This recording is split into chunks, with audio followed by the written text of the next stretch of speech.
കോടതി വല്ലതും പറഞ്ഞോ മുകേഷിൻ്റെ കാര്യം? കോടതി പറയും. അതൊക്കെ നിങ്ങൾ സൃഷ്ടിക്കുന്നതല്ലേ. കോടതി പറയും.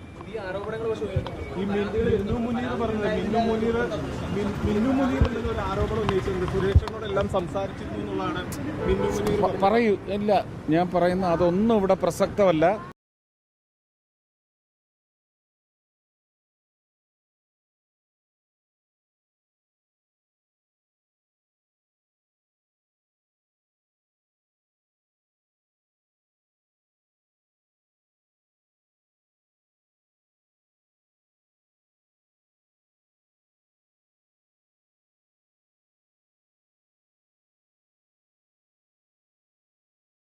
അമ്മ അസോസിയേഷനിൽ നിന്ന് ഞാൻ ഇറങ്ങി വരുന്ന സമയത്ത് നിങ്ങൾ അതുമായിട്ട് റിലേറ്റ് ചെയ്ത കാര്യങ്ങൾ ചോദിച്ചു.